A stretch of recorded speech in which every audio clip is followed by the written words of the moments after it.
کیا لکھا ہوا ہے, BC ڈالنا کیسا ہے, اور کیا یہ بھی قرضہ کہلائے گا؟ کہلائے گا تو قرضہ ہی یہ بھی. تو یہ قابل تعریف عمل نہیں ہے BCیاں ڈالنا, اور بے وقوفی بھی ہے. بے وقوفی اس لیے ہے کہ جب آپ کے پاس نہیں ہے تو آپ کیوں چاہتے ہو کہ میرا پہلے مہینے میں کمیٹی کھل جائے اور میرے کو جتنے پیسے مل جائیں؟ بھائی قرضوں سے اپنے آپ کو بچاؤ, جتنا ہے اتنا خریدو, آپ اتنا خرچ کرو.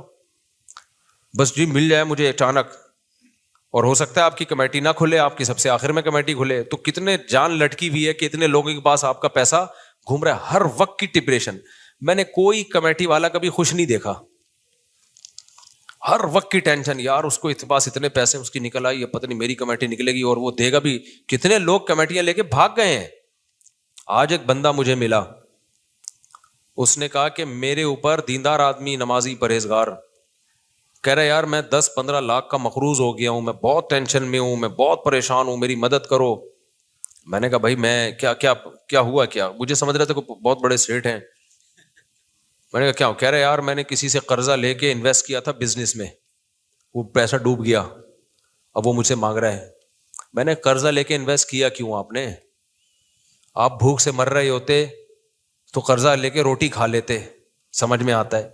آپ کو کوئی ایسی خطرناک بیماری ہو گئی, زندگی موت پہ بن گئی, تکلیف برداشت نہیں ہو رہی, قرضہ لے کے گورنمنٹ کے ہاسپٹل میں علاج کر لیتے. میں نے اپنے بارے میں وصیت کی ہے, اچھا ہوا آ گیا سامنے. اللہ نہ کرے میں کوئی بیمار ہو جاؤں, مجھے گورنمنٹ ہاسپٹل میں علاج کے لیے لے جانا. ہوتا پتہ ہے کیا ہے؟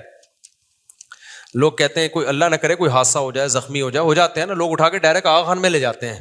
بل تمہارا باپ دے گا پھر, یہ بتا دوں میں. ہاں یہ بہت ہوتا ہے مشہور لوگوں کے ساتھ. جہاں دیکھا کوئی ایکسیڈنٹ ہوا, کوئی فائرنگ کراچی میں, اللہ سب کو بچا کے رکھے, عافیت سے رکھے, زخمی ہو گئے, ڈائریکٹ جی آغا خان میں لے جاؤ. تو جو مجھے آغا خان میں لے کے جائے گا بل پھر وہی دے گا سارا, یہ میں بتا دوں. کیونکہ اس وقت آدمی ہوش میں نہیں ہوتا, جہاں لوگ لے جا رہے ہوتے ہیں آدمی چلا جاتا ہے. پھر جب 15, 20, 30, 40, 50 لاکھ 1 کروڑ کا بل بن کے آ گیا تو عذاب ہے بھائی. یہ ہسپتالوں میں, گورنمنٹ ہاسپٹل میں وہی علاج ہوتا ہے جو پرائیویٹ میں ہوتا ہے. ہاں ٹیسٹ ویسٹ میں کوشش کرتا ہوں, جو چھوٹے موٹے ٹیسٹ ہیں وہ اچھے ہاسپٹل سے کرواؤں. لیکن جب کوئی اللہ نہ کرے بڑی بیماری آتی ہے جس میں لاکھوں روپے روز خرچ ہوتے ہیں, بھائی وہ آدمی گورنمنٹ میں ہی کروا لے, سمجھ میں. تو اپنے آپ کو اتنا نہیں مصیبتوں میں ڈالو. میں نے لوگوں کو دیکھا ہے, کروڑوں پتی لوگوں کی جائیدادیں بک گئی علاج میں. تو کیوں یار ایسا؟ پھر زندہ رہ کے بھی آدمی کہتا ہے ختم. ٹھیک ہے نا, ایک ٹیکا اتنا مہنگا لگ رہا ہوتا ہے. تو یہ کھرب پتی لوگوں کے کام ہے. آغا خان میں علاج کروائیں, جو مہنگا علاج ہے وہ زرداری صاحب کروائیں, وہ نواز شریف صاحب کروائیں, ان لوگوں پہ سوٹ کرتی ہیں یہ چیزیں. نارمل جو ہم جیسے لوگ ہیں, میں نہیں کہہ رہا ہم غریب ہیں, اللہ نے میرے پاس بہت کچھ دیا ہے, لیکن میں کیوں سارا آغا خان میں لگا دوں بھائی. میں چھوٹی موٹی بیماریاں ہیں, ٹیسٹ ہیں, وہ ٹھیک ہے, اس کے لیے تو جو ہے نا وہ آپ کوشش کریں لیب اچھی ہونی چاہیے, اس میں تو میں آغا خان ہی کو ترجیح دیتا ہوں. اگر گنجائش ہو تو پھر آغا خان سے. لیکن اگر لاکھوں روپے کا مسئلہ جا رہا ہے, یہ جو بڑی کوئی حادثے ہو جاتے ہیں یا کوئی بڑی بیماریاں آ جاتی ہیں, اس میں تو ٹھک ٹھک ٹھک ایسے بل بن رہا ہوتا ہے.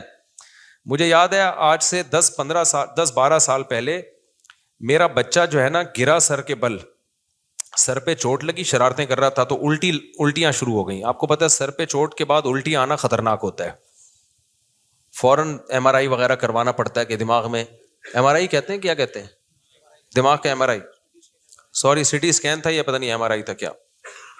اب مجھے زیادہ اسپتالوں کا پتہ نہیں تھا, میں نے ایک دوست کو بولا یار فوراً ہاسپٹل جاؤ, اس کے ڈاکٹر نے کہا CT اسکین کرواؤ, پتہ نہیں MRI کرواؤ دماغ کا. وہ مجھے لے کے جا رہا ہے, ہم جا رہے ہیں, وہی والی FX میں نا, وہی جس کو یوں یوں یوں گھماتا ہے آدمی. تو وہ جا رہا ہے لیاقت نیشنل کی طرف یا شہید آغا خان کی. میں نے کہا بھائی یہ CT اسکین کا خرچہ کتنا ہوگا؟ کہہ رہے 50,000 60,000. اب 10 سال پہلے 50,000 بہت بڑی رقم تھی. میں نے کہا آپ نے پہلے مجھ سے پوچھا ہے کہ میری جیب میں 50,000 ہیں بھی کہ نہیں ہے؟ کہہ رہے نہیں, دیکھیں مفتی صاحب علاج پہ کمپرومائز نہیں کرنا چاہیے, بچے کا علاج ہمیشہ اچھا ہونا چاہیے. میں نے کہا مجھے مشورے نہیں چاہیے, آپ اس کو اس ہاسپٹل میں لے کے جاؤ جہاں پیسے کم خرچ ہوں. میں نے کوئی بھیک تھوڑی مانگنی ہے لوگوں سے یار, یہ بھی لوگوں کی اوقات ہے, اوقات سے بڑھ کر علاج ہو رہے ہیں, پیسے نہیں ہے تو آ کے بھیک مانگ رہے ہیں. بھائی یہ گورنمنٹ ہاسپٹل ٹھیک ہے, وہ بات نہیں ہے یہاں پہ, لیکن یہ بھی بنے ہوئے ہیں. اپنی چادر دیکھ کے پاؤں پھیلاؤ, آپ فنڈر بننے کی کوشش مت کرو. یہ کوئی طریقہ نہیں ہے کہ جی چونکہ علاج یہاں معیاری نہیں ہوتا میں نے آغا خان میں ہی کرانا ہے اور زکاتیں مانگنی ہے میں نے. تو یہ کون سا طریقہ ہے بھائی؟ میں نے کہا بھائی کیا کر رہا ہے کہیں اور سے. مجھے بڑا غصہ آیا اس کے اوپر, میرے سے پوچھ رہے نہیں ہو کہ آپ کے پاس پیسے بھی ہے یا نہیں ہے. اور اس وقت میرے اگر 50,000 کا بل بنا دیتا نا وہ, میں تو گیا تھا, اس کی الٹیاں ٹھیک ہو جاتی, مجھے الٹیاں لگ جانی تھی وہ. تو پھر ہم گئے ادھر سول ہاسپٹل گئے, 10 روپے کی پرچی بنی ہے, وہی رپورٹ آئی ہے اس کی بالکل. انہوں نے کہا ٹھیک ہے, کوئی اندر سے کوئی مسئلہ نہیں ہے. میں نے ڈاکٹر کو دکھایا, میں نے کہا یہ سول ہاسپٹل کی لیب کی رپورٹ ہے, کوئی مسئلہ تو نہیں ہے, ایسے تو نہیں غلط رپورٹ ہو. ڈاکٹر نے کہا نہیں کوئی فرق نہیں ہے, سول ہاسپٹل سے کرا لو, لیاقت نشر سے کرا لو, آغا خان سے کرا لو. اور کتنے آرام سے 10 روپے کی پرچی بنی اور اب فٹ فاٹ ہے الحمدللہ, کوئی مسئلہ نہیں ہوا.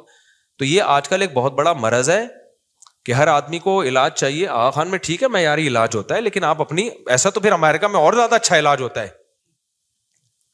جاپان میں اس سے بھی اچھا علاج ہوتا ہے. پھر آپ ذرا سا پھوڑا بھی نکلے نا, آپ جاپان کا ویزے کی کوشش کرو کہ میرا جو ہے پھوڑا وہاں سے ٹھیک کراؤں گا, کیونکہ یہاں بہت سارے اناڑی ڈاکٹروں نے پھوڑوں کو کینسر میں تبدیل کر دیا ہے. تو اس لیے جو اپنی اوقات ہے اس سے آگے نکلنے کی کوشش مت کرو. مجھے غصہ, میں نے کہا بھائی, تو میں نے اپنے بارے میں بھی یہاں بھی کل پرسوں میں نے ساتھیوں کو بٹھایا, میں نے کہا کوئی خدا نہ خواستہ ایسا کوئی حادثہ ہو جائے, کوئی زخمی ہو, آغا خان جو لے کے جائے گا بل اس کا باپ بھرے گا. پھر میں نے بتایا, میں نے کہا میں سیدھے جانا گورنمنٹ ہاسپٹل, عباسی لے جاؤ یا ادھر لے جاؤ, سب ایک ہی جیسے ہوتے ہیں. جتنی جو ہے نا, میں یہ نہیں کہہ رہا میری اوقات بہت تھوڑی ہے, اوقات الحمدللہ بہت بڑی ہے, لیکن میں اتنی ان چیزوں پہ, جب ایک چیز ایک سستے میں ہو سکتی ہے تو میں اتنے اپنے آپ کو ٹینشن میں کیوں ڈالوں کہ میری گاڑی بھی بک جائے اور جو سب کچھ, گھڑی بھی بک جائے, موبائل بھی بک جائے. تو بھائی اگر بہت ہے, اتنا ہے کہ تعلقات ہیں یا آپ مسلم, آپ کی اسٹیل ملیں چل رہی ہیں, پھر تو ان کے لیے یہ غریبوں والی باتیں کر رہا ہوں جو میں کر رہا ہوں نا, گھٹیا باتیں ہیں یہ. لیکن اگر اتنا نہیں ہے آپ کے پاس کہ خربوں اربوں روپے نہیں ہے, تو پھر نارمل علاج کراؤ جیسے سب لوگ کراتے ہیں, ٹھیک ہے نا. تو اس سے زیادہ آگے بڑھنے کی کوشش نہ کرو. میں سمجھتا ہوں سب سے بڑی ٹینشن یہ ہے کہ انسان کسی کے سامنے ہاتھ پھیلا. مار دو یار, ہمیں جان سے مار دو, ہم ہاتھ نہیں پھیلاتے انشاءاللہ. میری تو یہ ہے کہ یار مارنے دو مجھے آرام سے. ہمارے حضرت کی بھی یہ سوچتی, بیمار ہو جاؤں نا مارنے دینا آرام سے. تو میں تو یہ, میرا یہ نظریہ, اللہ آزمائش سے بچائے, کیونکہ بعض دفعہ آدمی باتیں بہت بڑی کر رہا ہوتا ہے, جب آزمائش میں آتا ہے تو اس کی اوقات سامنے آتی ہے. لیکن اب تک جو میری سوچ ہے وہ یہ ہے کہ بھائی بیماری میں مرنے دینا, ایسا خرچہ ہمارے اوپر نہ ڈال دینا کہ کل ہمیں لوگوں کے سامنے ہاتھ پھیلانا پڑے. موت ہمیں قبول ہے, وہ مرنا تو آج نہیں تو کل مرنا ہی ہے نا, کیا خیال.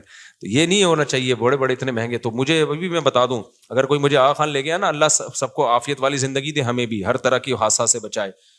تو اگر کوئی لے جائے نا حادثاتی اس میں, ہاں مجھے پتا ہو کہ اتنا خرچہ ہوگا آغا خان میں, پھر میں اپنا سرمایہ اور اپنا حساب دیکھوں, ایک اماؤنٹ پتا ہو نا, پھر میں فیصلہ کر سکتا ہوں آغا خان میرے لیے سوٹیبل ہے یا نہیں. لیکن جب ایسے زخمی حالت میں یا کوئی ایسی ایمرجنسی میں جاتے ہیں, پتہ نہیں ہوتا پیشنٹ کو کیا ہونے والا ہے تمہارے ساتھ. بل جب بن کے آئے گا نا, آدمی کے ہوش اڑ جاتے ہیں. میں نے اپنی زندگی میں اپنے ریلیٹیوز کو دیکھا ہے, جائیدادیں بک گئی, زیرو پہ آ گئے, روڈ پہ آ گئے, وہ سب کچھ علاج میں خرچ ہو گیا ان کا, پھر بھی قرضہ ان کے اوپر, ساری زندگی ان قرضوں کو اتارنے میں لگ گیا. تو اس لیے فنڈر بننے کی کوشش کرو ہی نہیں, اور زیادہ آگے جاؤ نہیں. سب سے پہلے اپنا جنرل فزیشین جو ہے نا, جو گھریلو گلی محلے کا ڈاکٹر ہوتا ہے, یہ بھی ہلکی چیز نہیں ہوتا. لوگ اس کو لفٹ ہی نہیں کرا رہے ہوتے. جو غریبوں کے علاقے کا ڈاکٹر ہے نا, بہت ایکسپرٹ ہوتا ہے وہ. آج مجھے ایک بڑے ڈینٹسٹ سے میری ملاقات, انہوں نے بتایا کہ یہ جو جنرل فزیشین ہوتے ہیں نا, جو غریبوں کے علاقوں میں ہوتے ہیں, جن کی بہت کم فیس ہوتی ہے, یہ زیادہ ایکسپرٹ ہوتے ہیں, کیونکہ ان کے پاس ایسے ایسے کیس آتے ہیں, پوری زندگی انہوں نے آڑے ترچھے لوگوں کو ہی سیدھا کیا ہوتا ہے, سمجھ رہے ہیں. تو یہ ہلکے نہیں ہوتے, اس کو لفٹ نہیں کرا رہے ہوتے, ایک دم ڈائریکٹ پہنچنا ہے جی. وہ جو 5,000 روپے انٹری کی فیس لے رہا ہے, تو اتنا مسئلہ نہیں ہے. میں جانتا ہوں ایک میرا پیٹ خراب ہو گیا تھا, تو ایک پیٹ کے اسپیشلسٹ تھے, یہاں بیٹھتے تھے تو ان کی فیس پتہ نہیں 4,000 تھی, اورنگی ٹاؤن گیا تو 500 روپے فیس ہے ان کی. وہی دوائیاں یہاں بھی لکھ کے دے رہے ہیں, وہی وہاں بھی لکھ کے دے رہے ہیں. تو میں نے کہا ڈاکٹر صاحب یہ ادھر 4,000 فیس ہے, ادھر 500 روپے ہے. تو انہوں نے کہا بھائی وہاں پیسے والے لوگ رہتے ہیں تو 4,000 فیس ہے, ادھر بےچارے غریب لوگ رہتے ہیں. تو میں نے کہا ہم پھر ادھر ہی آگے رہ لیتے ہیں, کیا خیال ہے, تاکہ ہم بھی پیسے والے, علاج میں ہمارا خرچہ بچے گا. لیکن اس کو اورنگی ٹاؤن والے لفٹ نہیں کرا رہے ہوں گے وہاں پہ کہ 500 روپے فیس ہے. یہ کیا علاج کرے گا؟ علاج تو ادھر ہوگا، ناظم آباد میں ہوگا، ڈیفینس میں ہوگا. ابے وہاں بھی یہی بیٹھا ہوا ہوگا، پرچی الگ کٹ رہی ہوگی. تو آغا خان والے بھی وہی ٹیکا لگا رہے ہوں گے جو سول ہاسپٹل میں لگ رہا ہوگا. پھر بھی اگر بہت پیسہ ہے تو پھر آغا خان میں کراؤ، بہت زیادہ اگر ہے تو پھر صحت پہ کمپرومائز نہ کرو. لیکن اتنا پیسہ مقابلہ کرنا آسان کام نہیں ہے بھائی. اچھا یہ میں واقعہ مکمل کر دوں تو وہ کہہ رہے تھے میں نے 8-10 لاکھ روپے کہیں سے قرضہ لے کے کاروبار میں لگا دی. اس سے مجھے یاد آیا کہ آغا خان میں جو لے کے جائے گا نا مجھے، بل کون بھرے گا؟ خود ہی بھرے گا وہ. تو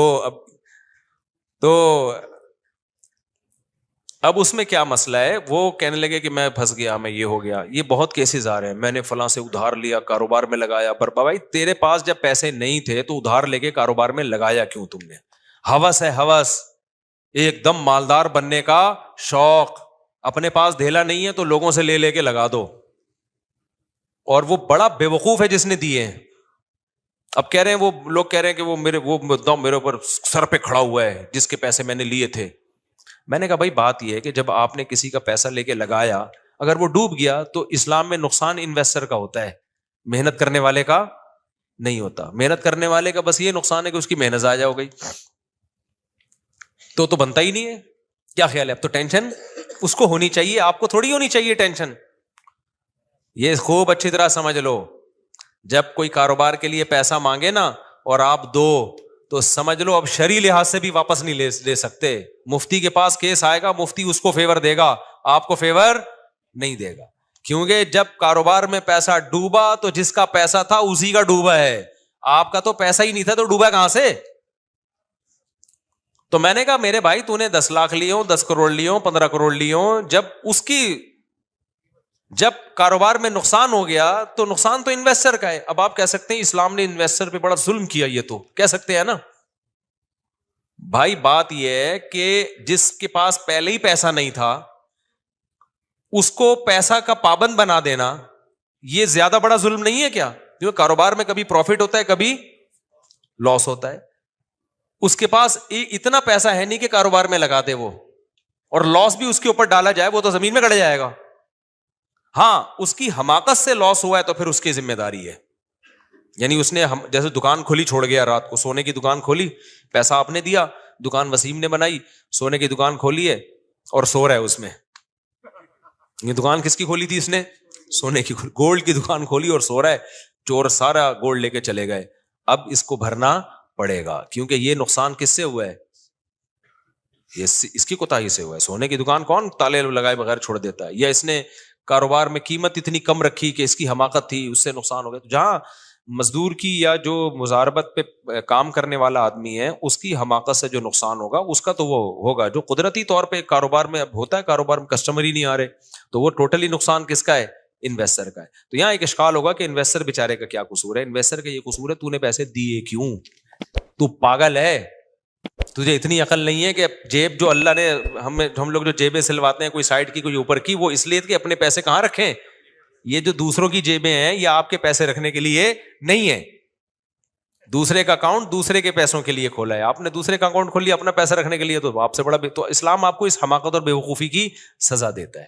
اور دنیا میں جتنے بھی لا ہے نا، ساری دنیا کی عدالتوں کا بھی یہ لا ہے کہ اگر آپ نے کسی کو پیسہ دیا اور وہ کھا گیا تو آپ قانون کے ذریعے نہیں لے سکتے. ہر جگہ عدالت کیا کرے گی؟ عدالت صرف یہ کرے گی جس نے پیسہ کھایا اس کو بلائے گی. پاکستان کا بھی یہ لا ہے، بلائے گی کہ آپ نے واقعی کھایا؟ آپ کا ہاں میں کھایا، میں دل سے مانتا ہوں کہ میں نے وسیم کے 1 کروڑ روپے کھائے ہیں. عدالت کہے گی کہ آپ واپس کریں، آپ بول دو میں نہیں کر سکتا واپس. نہ اس پہ پوری دنیا میں کوئی جیل ہے، پوری دنیا میں پاکستان سمیت کچھ بھی نہیں ہے اس پہ. عدالت کہے گی کتنے دے سکتے ہیں؟ کائنڈلی کچھ تو بولے نا. آپ کہ میں 5 روپے دوں گا ہر مہینے. کتنے دوں گا؟ 5 روپے. اور آپ بولے میرے اتنے خرچے، کوئی ثبوت وہ بھی نہیں زیادہ مانگے جاتے اس پہ. عدالت کہے گی چلو ہر مہینے کتنے دے دو؟ 5 روپے. کورٹ کہے گی میرے خزانے میں جمع کرا دو، اور پھر ہم اس بندے کو، وہ بندہ 50 روپے کا پیٹرول خرچ کر کے کیا لینے جائے گا؟ 5 روپے. اس کے بعد پھر ایک دن آپ نے کہا میں نہیں دے رہا، اس دفعہ میرے پاس 5 روپے نہیں. عدالت پھر نوٹس بھیجے گی، آپ کورٹ میں گئے، جج نے پوچھا کیوں نہیں دے رہا؟ تو نے پکا وعدہ کیا تھا میں ہر مہینے 5 روپے دوں گا. سر وہ مسئلہ یہ ہے میرے ماموں کا انتقال، میری نانی کا انتقال، میرے گھٹنے میں مسئلہ، میرے فلانے میں مسئلہ، میں 5 روپے نہیں، میں 2.5 روپے دوں گا. عدالت کہے گی بدتمیز، شرم نہیں آتی، آئندہ 2.5 روپے پابندی. اس سے زیادہ دنیا میں کہیں نہیں ہے. آپ سمجھ رہے ہو میں مذاق کر رہا ہوں؟ حقیقت کر بتا رہا ہوں میں. عدالت کہے گی آئندہ، وہ بھی بہت ہی کوئی سخت قسم کا جج ہوگا نا، وہ ڈانٹے گا بدتمیز 2.5 روپے دینا پابندی سے. پھر 2 پہ آ گئے، 1.5 پہ آ گئے، بولو ہے ہی نہیں، کوئی لا نہیں ہے. آخر میں جب آپ وکیلوں کو تنگ کرو گے، جج کو چڑھ جاؤ گے نا جج کے اوپر، جج بولے گا دیے کیوں تھے اور بالکل صحیح کہہ رہا ہے وہ جج. دیے کیوں تھے؟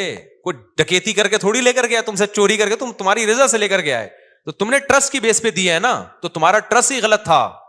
تو تم خود، اور یہ لا ہے کہ بھئی آپ ایک آدمی پہ اعتماد کر کے دے رہے ہو نا، اعتماد کر کے دے رہے ہو، تو آپ سے اعتماد میں غلطی آپ سے ہوئی ہے. اس چوری کر رہا ہوتا، ڈکیتی کر رہا ہوتا تو پٹتا، پھر تو چور کا ہاتھ کاٹ دیا جائے، یہ کر دیا، بہت سارے قوانین ہیں. آپ نے اپنی خوشی سے جب پکڑا دیا نا، تو بھائی ٹرسٹ ہی پہ چلے گا. اب یہ اب وہ اگر منہ سے کہہ رہا ہے کہ میرے پاس نہیں ہے، تو ٹرسٹ کرو کہ واقعی نہیں ہے. وہ تو ہوتا ہی ہے، وہ پھر لینڈ کروزر میں گھوم رہے ہوتے ہیں اور کہہ رہے ہیں میرے پاس نہیں ہے. آدمی کہتا ہے میں کیسے کہہ رہے جیسے پہلے ٹرسٹ کیا تھا، اب بھی کیا کرو، ٹرسٹ کرو. تو اس لیے میرے بھائی، ہمارے حضرت مفتی رشید احمد صاحب بار بار یہ بات کہتے تھے کہ اس زمانے میں کسی کو پیسہ دینے والا بے وقوف، اور جو لے کے واپس کر دے وہ اس سے بڑا بے وقوف. یعنی مطلب یہ تھا کہ دینے چاہیے، ایسا نہ ہو کہ نہ دیں آپ. وہ اس لیے بڑا بے وقوف ہے کہ اس کو پتہ ہی نہیں کہ اگر میں نہیں دیتا تو بھی یہ نہیں نکال سکتا تھا، اس سینس میں اس کو بے وقوف کہا ہے. تو وہ مجھے کہنے لگے میرے اتنے لاکھ، آپ لوگوں سے کہیں میری مدد کریں، زکوٰۃ دیں. میں نے کہا بھائی میں نہیں کہوں گا کسی سے. حماقت کس کی ہے؟ تمہاری. اور وہ تم سے بڑا بے وقوف جس نے تمہارے ہاتھ میں 10 لاکھ تھما دیے کہ جا بیٹا بزنس کر، اور آدھے میرے آدھے تیرے. اس کو ہی نہیں پتا کہ وہ جب محنت کرے گا پورا رقم اس کے پاس آئے گی تو کیوں دے گا وہ آپ کو. تو اس لیے میں نے کہا کیونکہ ایسے لوگوں کے ساتھ تعاون کرو نا آپ، تو پتہ ہے کیا ہوتا ہے، پھر اگلی دفعہ 20 لاکھ روپے لیں گے کسی سے کہ پہلا تجربہ ناکام ہو گیا، اب صحیح طرح سے. یہ ہوس کبھی بھی ختم نہیں ہوتی، کبھی بھی ختم نہیں. جتنا ہے اس پہ قناعت کرو، اسی کو ڈبل کرنے کی کوشش کر لو. ادھار مانگ کے نہیں ہوتا بھائی. ادھار وہ مانگے جس کی اچھی خاصی آمدن ہو، اس کو پتا ہے میں اگلے مہینے دے دوں گا. بعض لوگ کروڑ پتی ہوتے ہیں، ان پہ ٹھیک ہے، وہ جچتا ہے. جیسے ہم ہوٹلوں میں جاتے ہیں، بٹوائی بھول گئے تو آپ دوست سے ادھار لے تو یار پیسے دے دے، آپ کو پتا ہے میرے پاس گھر میں پڑے ہیں کل میں دے دوں گا. یہاں ادھار جچتا ہے، اس کے علاوہ ادھار نہیں ہوتا بھائی. یہ بہت بے وقوف لوگوں کا کام ہوتا ہے ادھار لینا اور دینا.